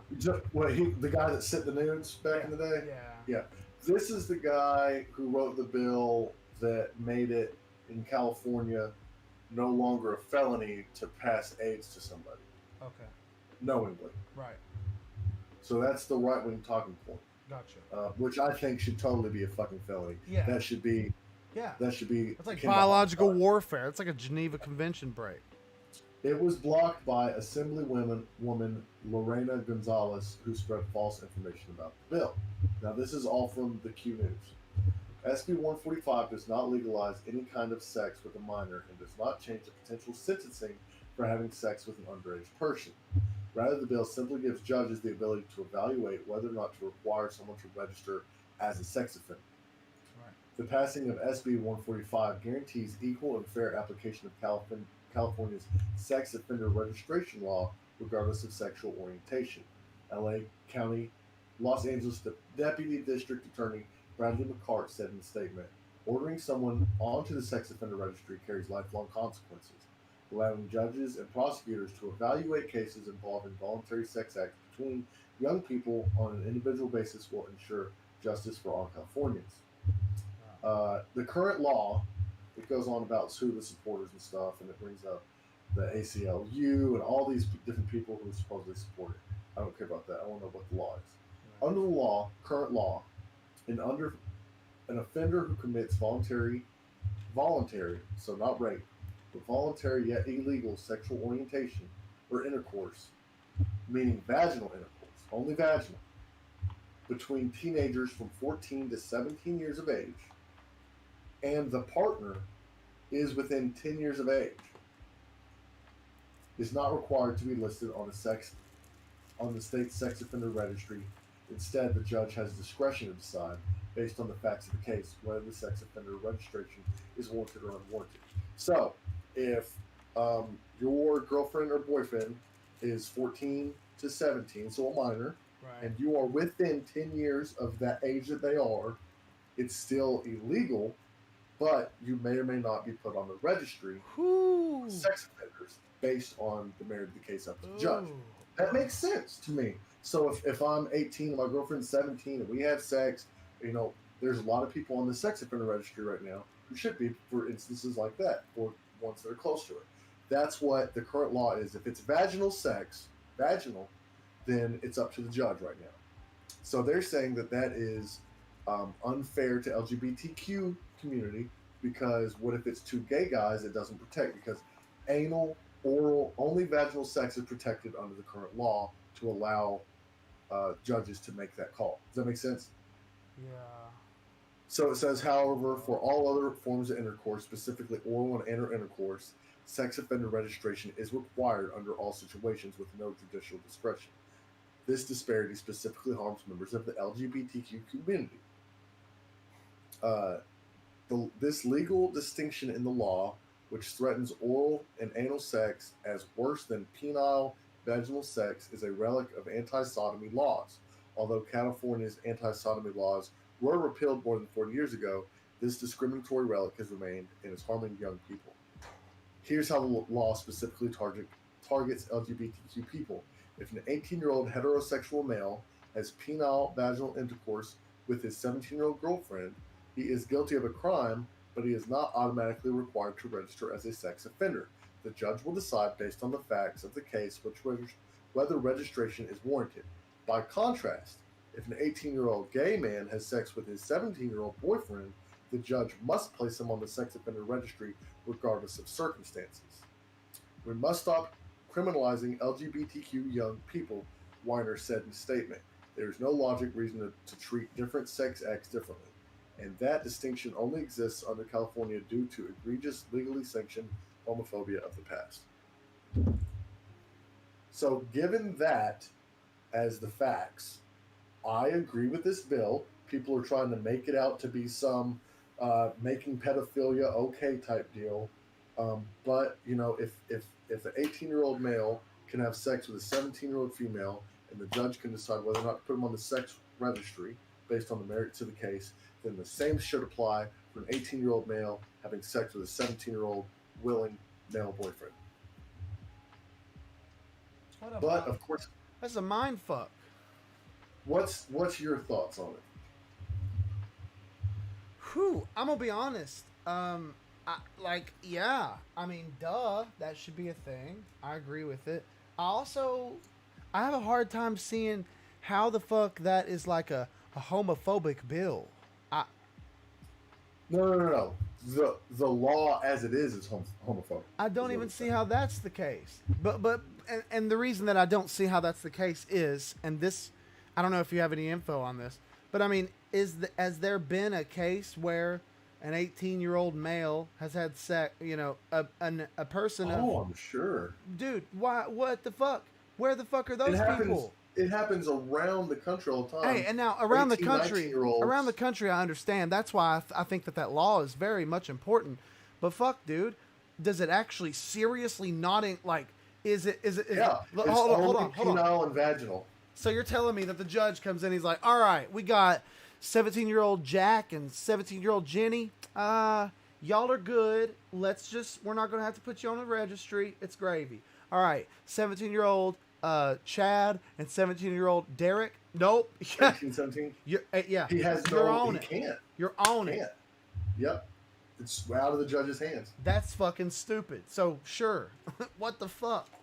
That's dumb. If that has actually happened, first off, whoever wrote that bill's a dumb fuck, and second, Jesus, I feel like sex just kind of goes down for sex.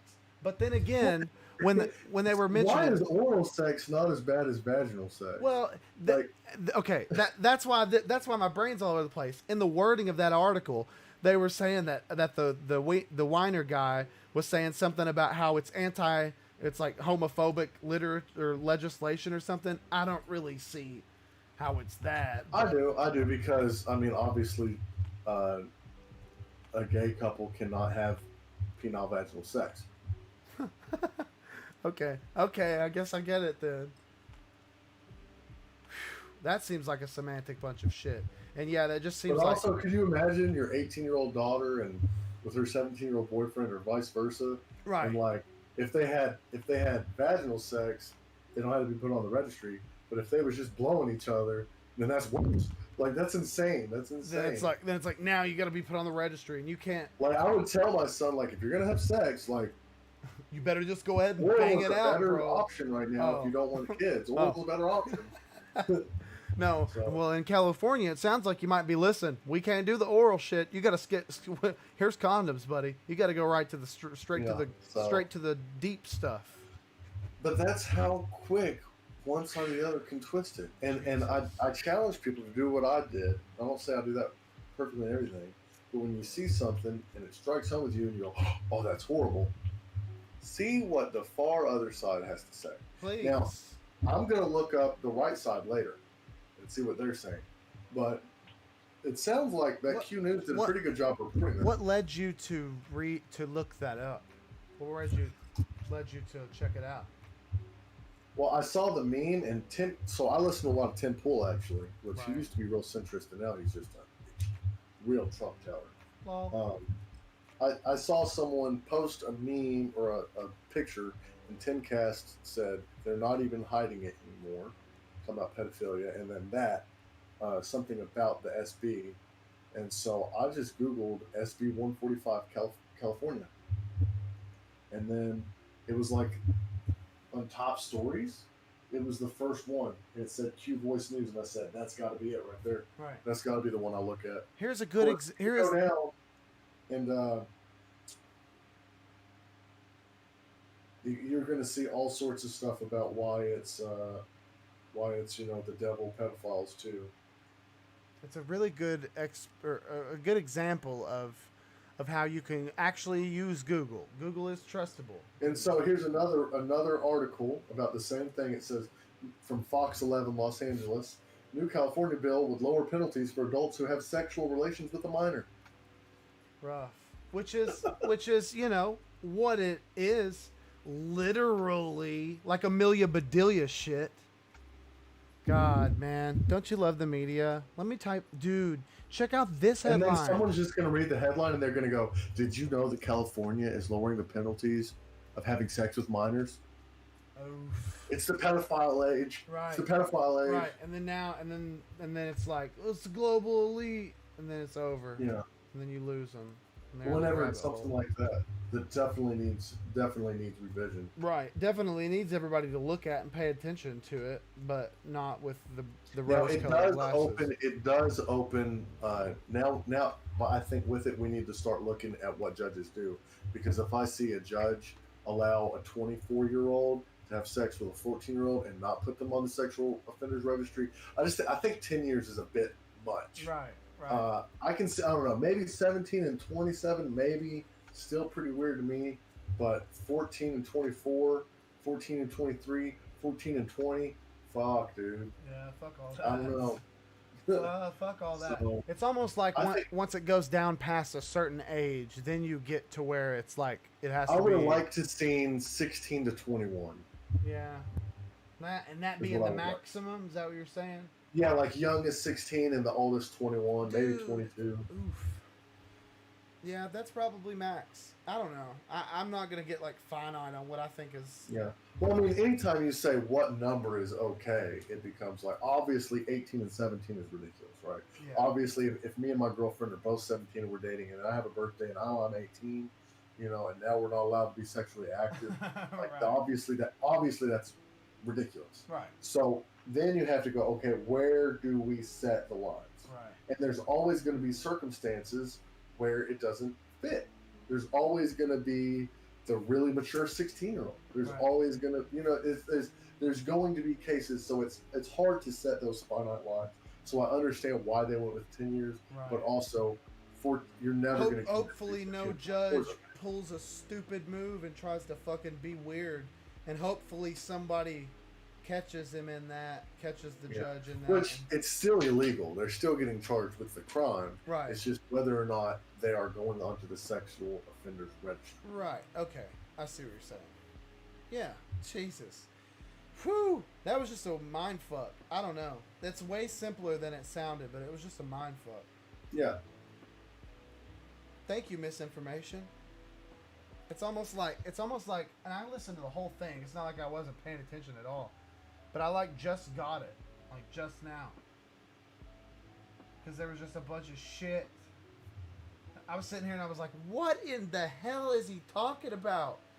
Oh my God, man. That's exactly what people do. They screw it up, and then people like me that want to listen don't even understand because there's so much shit involved. So one of the main talking points I see from the right about the Kenosha shooting is the first man who got shot in the head and died Right. was on the sex offender Right. registry. Right. But the guy was 32 years old, and it happened 16 years prior. Do the math. That makes him 18 at the time. Or whatever. It was 36, whatever it was. He was 18 at the time that it happened. Right. So likely to me, his girlfriend was probably 16 or 17 at Right. the time. And he was 18 and got charged Right. with sexual offense. And now everyone's calling him a pedophile, And acting like it's literally- okay that he got killed Right, because and, he's a pedophile. right, and literally you have people that are not only saying, "Well, I don't care that he died; he raped a kid," which Yeah, everyone was talking about throwing pedophiles and wood chippers last week. Now it's okay to shoot Right. them and kill them. right, like what the fuck? Like, man, you gotta like. It's just it's wild. You know what I Oh mean? my Like, do the God. math. The dude was 18 at the time that he got put on the sexual Dude, offenders registry. I Now, haven't could even that looked mean into he that. was- could that mean that he was touching a fucking 13-year-old or something like that? Probably. Right. Like, okay, so there still needs to be some, but on the surface, he was 18. My hunch was probably 17-year-old girl. Dude, I haven't even If looked not, into it. if not, he's definitely a fucking pedophile. I If haven't. it's fucking some 14, 13, 12, 11, Right. 10, whatever, Right. he's a fucking pedophile. Right. Still doesn't mean he needs shot in the head. Right, which is He served his arguable. time. He served his time. If he's not supposed to be around there, he's not supposed to be around there. I'm a firm believer Agree. I'm a firm believer in not taking law. I'm not into vigilante justice. I like.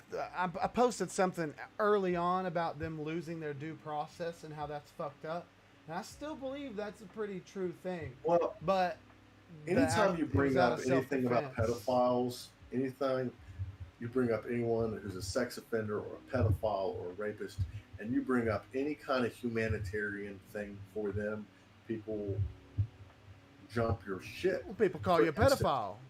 Yeah, so I'm a big proponent of more research into pedophiles. I'm a big proponent into having viewing it as a mental illness. Does that mean it's okay? No. Does that mean that we don't need to punish it with jail time and stuff?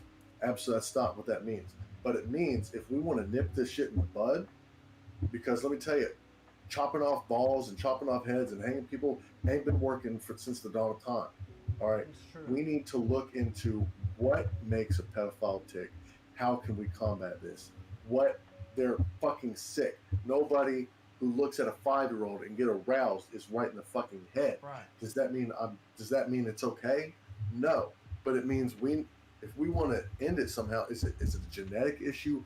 What, you know what I mean? And there's been TED Talks about this and talking about the like you're not even allowed to treat them as human beings anymore. Like it's Right. ridiculous to me. And when you say that kind of stuff, people will say, "Oh, they're trying to make pedophilia okay." Right. No, I'm trying to look at the scientific facts. I'm trying to look at an avenue for rehabilitation. Fix it like for a something. like it's what it is, because it is a Yeah. I mean, there has to be some sort of disorder involved in that. And I shouldn't even have to bring it up, but I'm going to, because the merits based on what happened to someone or where they fit in the inclusion line shouldn't have any fucking bearing on whether or not they're allowed to have an opinion or not. But speaking as someone who was molested by an older gentleman when I was in 5th grade and he was in like fucking high school, I feel bad for that man. Obviously something goes wrong in his fucking head. Right. You know, I genuinely feel bad for that gentleman. Does that person have kids? He's in jail right now for something. I don't think he has kids. It's funny, or it's not funny that you say that. You know what I'm saying? Similar experience on my end. That guy has kids now, so I don't know what to think about that. I kind of just want him to die, but that's just me. I don't think he should die. I think that's just like a personal feeling, I guess. But I don't know. I get it. But on a whole, the whole idea of just throwing pedophiles into wood chippers is completely fucking stupid. Right. We got to have due process, because when you just start throwing pedophiles in wood chippers, you're going to end up with someone who's innocent in a wood chipper. Yeah. Want to call it? Let's call it, buddy. It's a good right.